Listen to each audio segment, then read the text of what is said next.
Hello मेरे प्यारे बच्चों, आशा करता हूं आप लोग सब बढ़िया होंगे।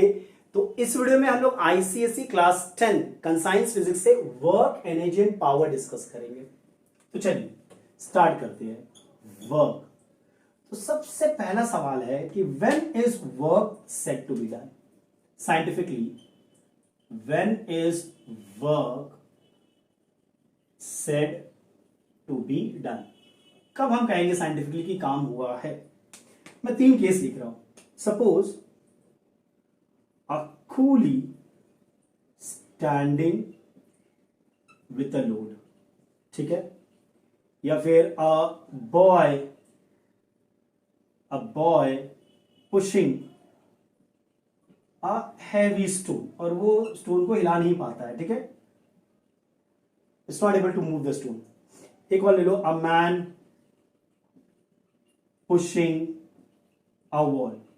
तीनों बोल सकते हैं कि हमने बहुत एनर्जी स्पेंड किया, हमने बहुत काम किया, थक गए हम, बट साइंटिफिकली इन तीनों के केस में वर्क डन 0 हुआ है। बिकॉज साइंटिफिकली फिजिक्स में वर्क को हम लोग कैसे डिफाइन करते हैं? वर्क डन कब होता है? Work is said to be done, work is said to be done when the force acting on a body, when a force acting on a body, simple, moves the body या फिर in bracket produces displacement। अगर body को produces displacement, यानी कि body को अगर displace वो कर पाता है फोर्स, तो हम बोलेंगे work is said to be done. और इन तीनों केसेस में हमने देखा कि फोर्स तो लग रहा है कि नहीं, बट बॉडी डिस्प्लेस नहीं हो रहा है, वो वॉल डिस्प्लेस नहीं हो रहा है, वो स्टोन डिस्प्लेस नहीं हो रहा है, कूली वो लोड को डिस्प्लेस नहीं कर रहा है, वो रखे हुआ है एक जगह। तो क्योंकि डिस्प्लेसमेंट नहीं है इन तीनों केसेस में, डिस्प्लेसमेंट को हम लोग एस से डिनोट करते हैं, ठीक है। क्योंकि डिस्प्लेसमेंट 0 है, तो इन ऑल द 3 केसेस हम लोग ये कह सकते हैं कि वर्क इज 0। वर्क यहां पे हुआ ही नहीं है, there is no work. Scientifically physics के टर्म में यहाँ पे वर्क नहीं हुआ है। Work is said to be done when a force applied on a body moves the body, produces displacement on it, ठीक है। चल, जैसे कि आप ले लो a horse pulling a cart, यहां पे वर्क डन हो रहा है मेरा। A cyclist pedalling a cycle is able to move the cycle ना, यहां पे वर्क डन हो रहा है, समझ रहे हो। a boy moving upstairs, यहां पे भी काम हो रहा है, ठीक है। a person lifting a load, कोई भी चीज अगर आप उठाते हो, ठीक है, तो आप काम कर रहे हो। इन सब केसेस में डिस्प्लेसमेंट हो रहा है, यहां पे वर्क डन हो रहा है, बट इन सब केसेस में वर्क डन नहीं हो रहा है, समझ गए। When is work said to be done. अब देखते हैं, हमें ये तो समझ में आ गया कि वर्क हम लोग कब बोलेंगे हुआ है। अब मेजर कैसे करें? मेजरमेंट ऑफ वर्क ना, अभी हम लोग ने देखा कि वर्क जो है 2 चीज पे डिपेंड करता है, एक तो फोर्स और एक तो डिस्प्लेसमेंट। एक केस ले लो, आप 2 बॉडी ले लो, ठीक है, बॉडी 1 एंड बॉडी 2, दोनों का डिस्प्लेसमेंट सेम रखो, यहां पे फोर्स सपोज F1 है, F2 है, और F1 मान लो F2 से बड़ा है, ठीक है, F1 बड़ा है F2 से। तो यहां पे क्या देखेंगे हम लोग कि वर्क डन जो है in this on this body due to force F1 will be greater than work 2 on this body. Similarly, अगर आप ऐसा कर दो कि बॉडी 1 एंड बॉडी 2, यहां पे आप फोर्स को सेम रखो दोनों को, ठीक है, बट ऐसा करो, इसको आप डिस्प्लेसमेंट S1 ले लो, इसको आप डिस्प्लेसमेंट S2 ले लो। तो यहां पे देखेंगे कि वर्क और S1 सपोज S2 से बड़ा है, फिर से हम लोग देखेंगे W1 जो होगा वो W2 से बड़ा होगा, सेम फोर्स था बट डिस्टेंस अलग अलग था, S1 इज ग्रेटर। यानी कि फोर्स डिपेंड करता है, वर्क डिपेंड करता है फोर्स और डिस्प्लेसमेंट। और वर्क कैसे मेजर करते हैं हम लोग, देखिए work equals to the product of force and displacement of the point of application of force in the direction of force। ये है मेरा वर्क, ठीक है। How do you calculate work, product of force and displacement of the point of application of force in the direction of force. मतलब आप कह सकते हो कि वर्क डन मेरा होगा force multiplied by displacement, displacement of the point of application of the force in the direction of force. मतलब क्या है कि अगर सपोज ये एक बॉडी था, आपने कांस्टेंट फोर्स लगाया F, बॉडी A पोजीशन से गया B पोजीशन में, ठीक है, सपोज यहां तक बॉडी गया और ये डिस्प्लेसमेंट जो था मेरा वो था S, ठीक है, रादर ये डिस्प्लेसमेंट, ठीक है, ए से बी चला गया, डिस्प्लेसमेंट है S, तो वर्क डन यहां पे क्या होगा, ठीक है। So work done, the measure of work done is equal to F multiplied by S। Work is a scalar quantity, याद रखिएगा, work is a scalar quantity, और फोर्स आपका वेक्टर क्वांटिटी होता है और डिस्प्लेसमेंट भी आपका वेक्टर क्वांटिटी होता है। डायरेक्शन इज वेरी इंपॉर्टेंट, ठीक है, वेक्टर क्वांटिटी में मैग्नीट्यूड और डायरेक्शन दोनों ही होता है। तो अगर यहाँ पे अगर S 0 हो जाए, जाहिर सी बात है, देखो वर्क डन 0 कब होगा, जब S अगर 0 तुम ले लो तो वर्क डन क्या होगा, 0 होगा। A coolie carrying a load, I told you, displacement 0 है, वहां पे खड़ा हुआ है बेचारा, वर्क डन क्या होगा, 0 होगा। अच्छा, अब तो ये था कि मैंने यहां पे देखा कि जो बॉडी था वो इन the direction of force move किया है, बट ये हमेशा तो पॉसिबल नहीं है ना, कभी कभी तो ये भी होता है कि आप फोर्स किसी और डायरेक्शन में लगा रहे हो, बॉडी कोई और डायरेक्शन में मूव कर रहा है। जैसे कि when you throw a body up, एक बॉल को आप ऊपर फेंकिए तो वेट ऑफ ग्रेविटी जो होता है वो बॉडी जो फोर्स है वो नीचे एक्ट करता है ना, बॉडी तो ऊपर जा रहा है, ट्राई टू अंडरस्टैंड, है कि नहीं। तो दोनों का डायरेक्शन तो अलग अलग है ना, वेट का डायरेक्शन अलग है, तो फोर्स वहां पे आप काम कर रहे हो अगेंस्ट ग्रेविटी, है कि नहीं, और जो डिस्प्लेसमेंट है उसका डायरेक्शन अलग है। तब क्या होगा, जब फोर्स और डिस्प्लेसमेंट के बीच में एक एंगल बन जाता है तब वर्क डन क्या होगा, वो अब देखते हैं हम लोग। अब ये देखिए एक्सप्रेशन फॉर वर्क एक्चुअली होता है work done equals to FS cos theta. तो ये cos थीटा कहां से आया, तो देखिए जरूरी नहीं है कि जो डिस्प्लेसमेंट है वो always in the direction of force हो। मान लो मैं क्या बोल रहा हूं कि एक इंक्लाइन प्लेन है AC, एक बॉडी यहां पे है, इसमें आपने फोर्स ऐसे लगाया F, ठीक है, ये एक वेक्टर क्वांटिटी होता है, इसको यहां से यहां मूव किया आपने, ये आपका डिस्प्लेसमेंट है, ठीक है, S, यहां से यहां आपने बॉडी को मूव किया पॉइंट A से पॉइंट C। देखिए डायरेक्शन ऑफ फोर्स क्या है, ये है ना, है कि नहीं, और डायरेक्शन ऑफ डिस्प्लेसमेंट क्या, ये है ना, तो दोनों के बीच में एक एंगल है, मान लो वो एंगल थीटा है।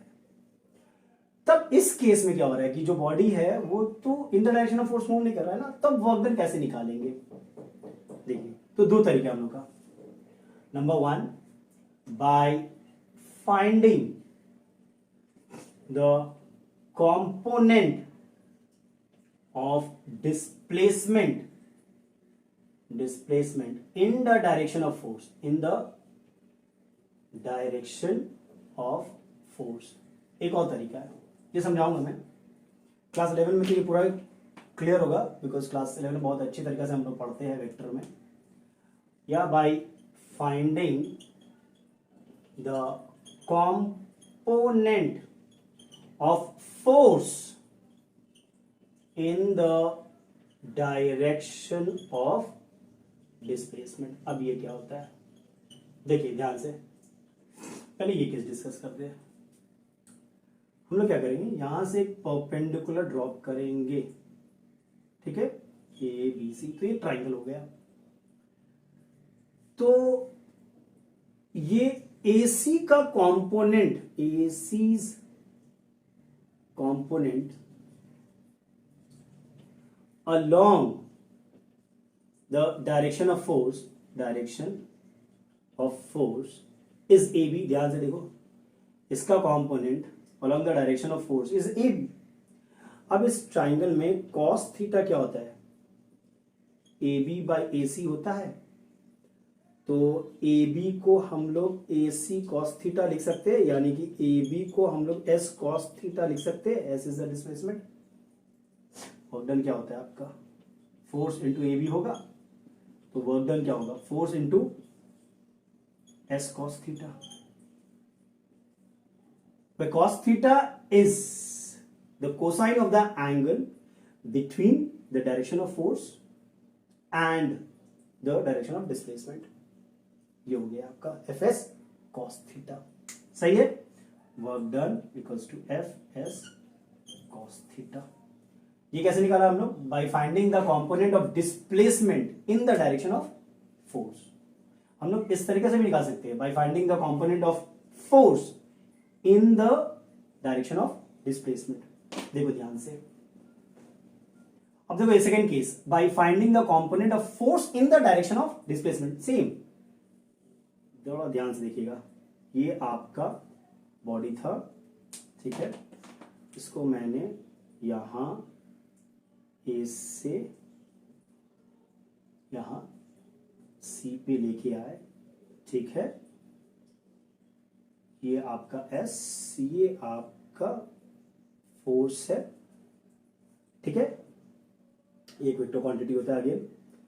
तो यहां से इसको एक्सटेंड अगर करोगे आप, ये एंगल थीटा है तो ये भी थीटा होगा, ठीक है।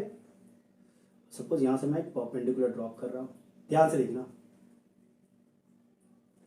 और ये है आपका सपोज N, तो ये कितना, ये NA है, ठीक है, ये NA है। तो the component of force in the direction of displacement, magnitude इसका F है, ठीक है, ये सपोज MA का मैग्नीट्यूड कितना है, F है। Component of F along the direction of displacement, वो क्या होगा, वो होगा NA। इस केस में क्या होगा, NA। देख सकते हो डायग्राम में, कंपोनेंट क्या है, NA है। This is the component of force in the direction of displacement. सही है। अब देखना ध्यान से, इसका मैग्नीट्यूड F है, यानी MA का वैल्यू F है भैया। फोर्स का तो एक मैग्नीट्यूड होता है ना, है कि नहीं। अब अगेन cos थीटा क्या होगा, देखो cos थीटा है NA by F MA, that is F। तो cos theta equals to NA by F, यानी कि NA कितना हो गया, cos theta, F cos theta हो गया, है कि नहीं। वर्क डन क्या होगा, वर्क डन होगा आपका फोर्स इंटू डिस्प्लेसमेंट। फोर्स यानी कि NA है along the direction of displacement, ठीक है, और आपका डिस्प्लेसमेंट AC है। NA का वैल्यू क्या है, F cos theta, AC S है, तो इसको हम लोग FS cos थीटा लिख सकते हैं। तो दोनों के दोनों केस में हम लोग का सेम आया, work done equals to FS cos theta. यहां पर भी आपका work done equals to FS cos theta ही आया, है कि नहीं। ये कंपोनेंट आपका ज्यादा क्लियर होगा जब हम लोग वेक्टर चैप्टर पढ़ेंगे क्लास 11 में। अभी के लिए इतना जानना काफी है आपका, ठीक है। ट्रिग्नोमेट्री से हम लोगों ने निकाल लिया। तो इन सब डिस्कशन के बाद हम लोग एक चीज तो क्लियर है कि जो वर्क डन है, ठीक है, वो क्या चीज पे डिपेंड करता है? It depends on the magnitude of force, magnitude of force, ठीक है, इस पे डिपेंड करता है वर्क डन, है कि नहीं? वर्क डन क्या क्या चीज पे डिपेंड करता है? Number 2, displacement and theta. Theta क्या है? The angle between F and S. तो इन 3 चीजों पे आपका work done on a body depend करता है। magnitude of force, magnitude of displacement and the cosine of the angle between the direction of force and the displacement। ठीक है, अब कुछ स्पेशल केसेस को डिस्कस करेंगे जहां पे थीटा का वैल्यू हम लोग अलग अलग वैल्यू पुट करके देखेंगे कि वर्क डन कैसे चेंज होता है। थीटा 0 हो गया, थीटा 90 हो गया, थीटा 180 हो गया, तो वर्क डन का एक्सप्रेशन क्या आएगा। ठीक है, तो हम लोगों ने देखा भैया कि जो वर्क डन है हमारा वो 3 चीजों पे डिपेंड करता है। First, the magnitude of force, second, the magnitude of displacement, और third, cosine of the angle between the force and the displacement. कुछ स्पेशल केसेस को डिस्कस करते हैं। पहले ले लेते हैं, अगर थीटा का वैल्यू 0 हुआ, हमारा क्या आया? हमारा वर्क आया एफ एस कॉस थीटा, अभी अभी हम लोगों ने देखा। अब अगर थीटा का वैल्यू 0 है, 0 डिग्री है, मान लो कि free fall of a body of mass m, ठीक है, तो यहां पे इस केस में अगर आप देखा जाए तो it falls under gravity. Weight क्या होगा? mg होगा। तो फोर्स का डायरेक्शन नीचे है और सपोज ये हाइट है h, तो डिस्प्लेसमेंट का डायरेक्शन भी सेम है। जो आपका फोर्स का डायरेक्शन है वही आपका डिस्प्लेसमेंट डायरेक्शन है, मतलब यहाँ पे एंगल जो है वो 0 हो गया, 0 डिग्री हो गया। तो वर्क डन क्या होगा? यहाँ पे वर्क डन होगा F into S cos theta, ठीक है। कॉस थीटा तो आपका कॉस 0 कितना होता है? 1 होता है। कॉस 0 डिग्री क्या होता है? 1 होता है। तो वर्क डन हम लोग F इंटू एस लिख सकते हैं।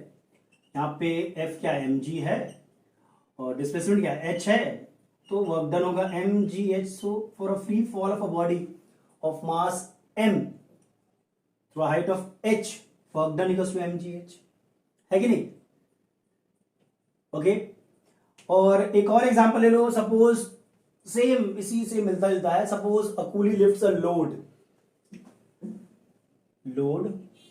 Of mass m, a coolie lift a load of mass m against gravity, then वहां पे भी क्या होगा? देखो, and lifts the load to height of h, वहां पर भी सेम। देखो, अगर आप, ये आपका लोड था, उसने सपोज ये h हाइट पे उसको रेस किया, सो यहां पे जो फोर्स होगा, ठीक है, that is also when is lifting it up, force का डायरेक्शन भी ऊपर ही है, and force is balanced by the weight over here in this case। Displacement का डायरेक्शन और फोर्स का direction, the force exerted by the coolie on the load, ठीक है, वो भी सेम डायरेक्शन में है, that is against gravity। so F का वैल्यू तो जाहिर बात है mg होगा कि नहीं होगा? तो यहां पे भी वर्क डन क्या होगा? mgh। सो जब थीटा 0 होता है तो वर्क डन जाहिर सी बात है पॉजिटिव होता है। और 2 केसेस हम लोगों ने देखा, free fall of a body और अ कूली लिफ्टिंग अ लोड, दोनों केसेस में वर्क डन क्या हुआ? mgh हुआ। अच्छा, ये याद रखिएगा, if a body moves in a circular path under the influence of a force, और एक कंप्लीट राउंड में कितना वर्क डन होगा? 1 कंप्लीट राउंड। ठीक है, ध्यान से देखना, 1 कंप्लीट राउंड। तो सिंपल सी बात है कि एक कंप्लीट राउंड जब करता है बॉडी तो डिस्प्लेसमेंट तो 0 हो जाता है। जहां पे था ए से स्टार्ट किया और ए ही पे आ गया सपोज, तो आपका वर्क डन क्या होगा? एस 0 है तो वर्क डन भी 0 होगा कि नहीं होगा? तो ये पहला केस था, जब थीटा आपका 0 होता है तो वर्क डन पॉजिटिव होता है, for free fall of a body work done is mgh. मैंने कोई लिफ्ट सा लोड, वहां पर भी हम लोग ने देखा वर्क डन है mgh and is positive work done. दूसरा केस देखते हैं जब थीटा हमारा 90 डिग्री होता है तो क्या होता है. सेकेंड केस देखते हैं जब थीटा आपका 90 डिग्री हो जाए तब क्या होता है, तब वर्क डन क्या होता है हमारा. ध्यान से देखिएगा. एक एग्जांपल ले लेते हैं. सपोज एक कूली है जो एक लोड को अपने सर पे लेके, suppose he is walking in this direction. अब क्या हो रहा है देखो, ध्यान से देखो. जो इस बॉडी का वेट है वो नीचे एक्ट कर रहा है और जो डिस्प्लेसमेंट का डायरेक्शन ये डायरेक्शन है, तो दोनों के बीच में एंगल कितना हो गया, 90 डिग्री हो गया ना. यस और नो. तो वर्क डन हमारा क्या होता है, वर्क डन होता है एफ एस कॉस थीटा. तो यहां पे थीटा 90 है तो कॉस 90 हमारा क्या होता है, 0 होता है. यानी कि वर्क डन क्या होगा, 0 इंटू समथिंग 0 ही होगा. यानी कि if the angle between the force and displacement is 90 degree then work done will be 0. So in this case work done, ये कुली वाला केस में work done against gravity is 0 है कि नहीं. Because gravity will act, the weight of the body will act vertically downward. But यहां पे ये याद रखना, some work will be done against friction. Work will be done against friction. Friction के against work होगा, but against gravity due to the weight of the body, you know, जो ये लेके घूम रहा है उसके कारण वर्क डन 0 होगा. ठीक है. अच्छा, सेकेंड एक और ले लेते हैं. When a body is moving in a circular path, suppose, ठीक है, तो यहां पे हमें पता है कि एक इनवर्ड फोर्स होता है सेंट्रीपिटल फोर्स, है कि नहीं, सेंट्रीपिटल फोर्स, जिसके कारण ये घूम रहा है. अब डायरेक्शन ऑफ डिस्प्लेसमेंट कैसे निकालते हैं हम लोग, at any point direction of displacement कैसे निकालते हैं, bye drawing a tangent at that point. अब सपोज ये पॉइंट ए पे था बॉडी, यहां पे डायरेक्शन ऑफ डिस्प्लेसमेंट क्या होगा, एक टैंजेंट बना गया, ये डायरेक्शन ऑफ डिस्प्लेसमेंट हुआ. ये डायरेक्शन ऑफ फोर्स है टुवर्ड्स द सेंटर. ये रेडियस भी, अगर तुम ध्यान से देखो, ए ओ क्या है, ए ओ रेडियस है, ये टैंजेंट है. मैथमेटिक्स में पढ़ा हम लोगों ने, रेडियस और टैंजेंट परपेंडिकुलर होता है at the point of contact. यानी ये डिग्री, ये कितना होगा, 90 डिग्री होगा. यानी कि यहां भी क्या होगा, वर्क डन क्या होगा, 0 होगा. अभी हम लोगों ने देखा भी था कि work done to complete one round में जाहिर बात है डिस्प्लेसमेंट 0 है. और इस केस में body is moving in a circular path, आपका वर्क डन वहां पे 0 होगा. समझ रहे हो. और इसी रीजन के कारण हम ये कह सकते हैं कि when a body is moving in a circular path, when a body is moving in a circular path, the kinetic energy and hence the speed of the body does not changes though there is a force acting, centripetal force. समझ रहे हो. तो जब आपका जो theta है अगर वो 90 डिग्री हुआ तो वर्क डन 0 होगा. मतलब अब ये तो बात तय हो गया कि वर्क डन कब 0 होगा. दो सिनारियो में हमारा वर्क डन 0 होगा, जब डिस्प्लेसमेंट 0 है और दूसरा द एंगल जो थीटा है वो 90 डिग्री है. इन दो सिनारियो में वर्क डन 0 होगा. चलो तीसरा केस देखते हैं, जब आपका जो थीटा है 180 डिग्री है तब क्या होगा. जब डायरेक्शन ऑफ फोर्स और जो डिस्प्लेसमेंट का डायरेक्शन है वो ऑपोजिट हो टू ईच अदर. समझ बात को. तो वर्क डन क्या होता है, F S cos theta. Cos 180 का वैल्यू होता है -1, याद रखिएगा. तो वर्क डन क्या होगा, माइनस एफ एस होगा, मतलब नेगेटिव वर्क होता है. ये कब होता है, when the force tries to slow down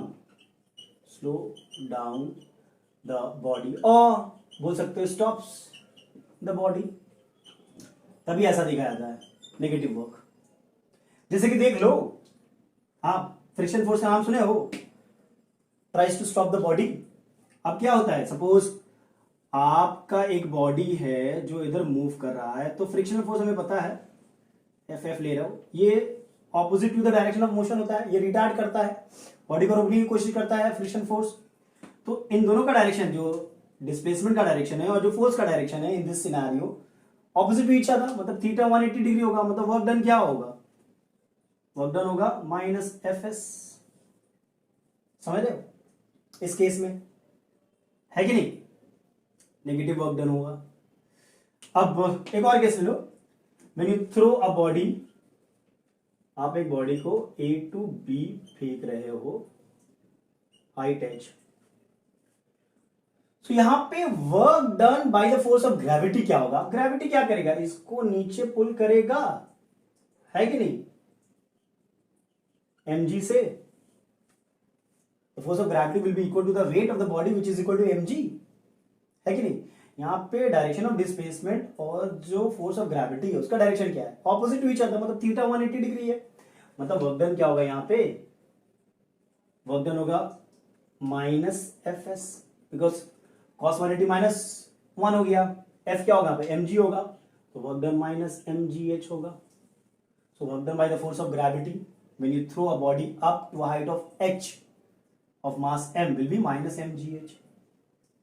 सही है। सो ये तीन केसेस था हमारा, थीटा 0 डिग्री, थीटा 90 डिग्री और थीटा 180 डिग्री। यहां पे हमने देखा वर्क मेरा पॉजिटिव आता है, यहां पे हमने देखा वर्क मेरा 0 आता है, और इस सिनारियो में मैंने देखा कि वर्क मेरा नेगेटिव आता है। ठीक है, अब देखते हैं हम लोग कि कैसे ग्राफ से हम लोग वर्क डन निकाल सकते हैं, अगर फोर्स और डिस्प्लेसमेंट आपको प्लॉट करेंगे हम लोग। ठीक है, देखते हैं।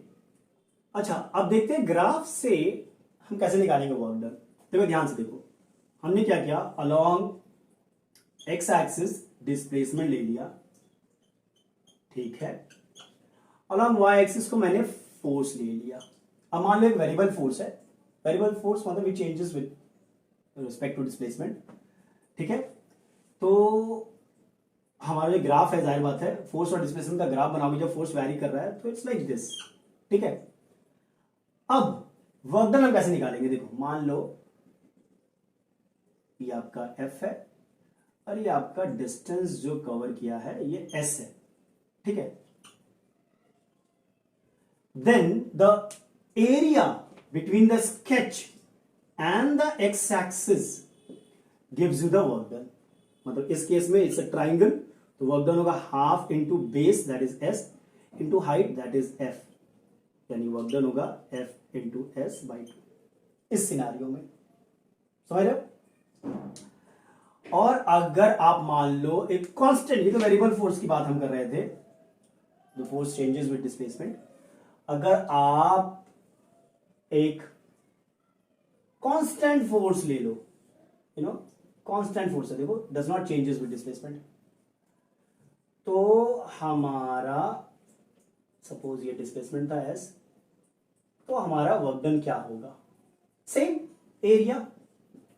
इस केस में एरिया कैसे निकालेंगे हम लोग, ये कांस्टेंट फोर्स है मेरा, ठीक है, देखो चेंज नहीं हो रहा है विद डिस्प्लेसमेंट, ये मेरा वेरिएबल फोर्स है, चेंज हो रहा है जैसे जैसे डिस्प्लेसमेंट चेंज हो रहा है, देखो फोर्स भी आपका चेंज हो रहा है, तो एरिया क्या होगा, base into height that is F into S, ये हो गया आपका एरिया।